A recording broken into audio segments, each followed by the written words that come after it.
सोचिए, अगर इंसान आज भी मीलों पैदल चलता, अगर देश के बीच बातचीत बंद हो जाती और अगर जिस संवाद से बड़ी हो जाती, तो दुनिया कैसी होती। नमस्कार दोस्तों, आज हम बात करेंगे 29 जनवरी के इतिहास की।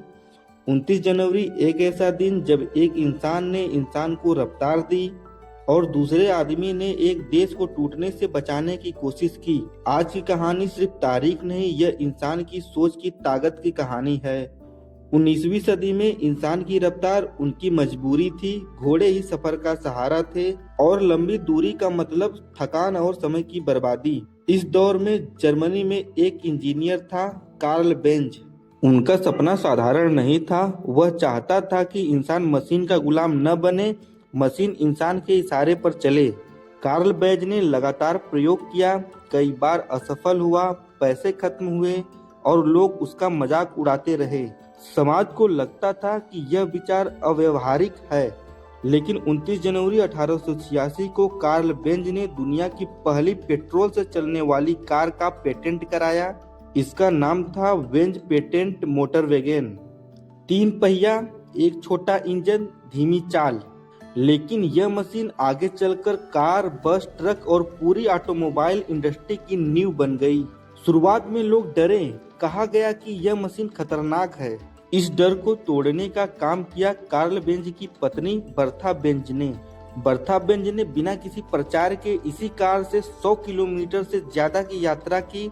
यह दुनिया की पहली लॉन्ग ड्राइव थी। उस दिन दुनिया को समझ आ गया, भविष्य अब रुकने वाला नहीं है।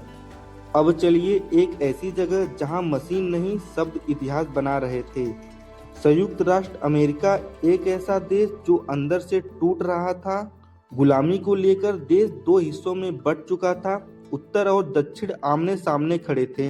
गृह युद्ध बस शुरू होने वाला था। इसी समय एक नेता सामने आया, हेनरी क्ले। इसे इतिहास द ग्रेट कॉम्प्रोमाइजर के नाम से जानता है। 29 जनवरी 1850 को हेनरी क्ले ने संसद में एक ऐसा भाषण दिया जिसने पूरे देश को झकझोर दिया। उसने कहा, मैं आज यहाँ किसी एक राज्य के लिए नहीं, पूरे अमेरिका के लिए बोल रहा हूँ। अगर हमने आज समझौते का रास्ता नहीं चुना तो आगे आने वाली पीढ़ियां हमें कभी माफ नहीं करेंगी। मैं गुलामी को सही नहीं मानता, लेकिन युद्ध किसी समस्या का समाधान नहीं होता है। युद्ध सिर्फ कब्रें बढ़ाता है और नफरत छोड़ जाता है। क्या हम अपनी जिद के लिए अपने बच्चों का भविष्य जला देंगे? मैं आप सबसे अपील करता हूँ, मतभेद छोड़िए, अहंकार छोड़िए और समझदारी को चुनिए। अगर आज अमेरिका टूटा तो इतिहास हमें कभी माफ नहीं करेगा।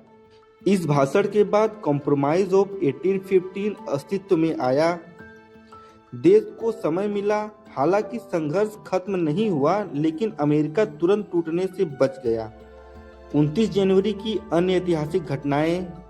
29 जनवरी 1946 को द्वितीय विश्व युद्ध के बाद संयुक्त राष्ट्र अमेरिका की पहली महासभा बैठक हुई।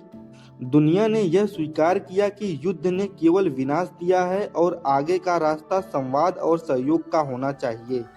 1861 में इसी दिन कनसास को अमेरिका का राज्य बनाया गया। यह फैसला गुलामी के खिलाफ था और आगे चलकर अमेरिका गृह युद्ध की दिशा तय करने वाला बना। 1979 में मध्य पूर्व के दुश्मन देश मिस्र और इजराइल बातचीत की मेज तक पहुंचे। यह साबित हुआ कि दशकों की दुश्मनी भी संवाद से कमजोर पड़ सकती है। 2008 में भारत ने अग्नि 1 मिसाइल का सफल परीक्षण किया। दुनिया को स्पष्ट संदेश मिला, भारत शांति चाहता है लेकिन अपनी सुरक्षा से समझौता नहीं करता। 29 जनवरी हमें यह सिखाती है कि कभी एक मशीन दुनिया को रफ्तार देती है, कभी एक भाषण देश को टूटने से बचाता है और कभी कुछ फैसले पूरी सभ्यता की दिशा बदल देते हैं। अगर आपको लगता है कि इतिहास सिर्फ किताबों में नहीं, हमारी सोच में जिंदा है, तो इस वीडियो को लाइक कीजिए, चैनल को सब्सक्राइब कीजिए और कमेंट में बताइए कि आज की कहानी से आपने क्या सीखा। मिलते हैं अगली वीडियो में एक और तारीख, एक और इतिहास के साथ। जय हिंद।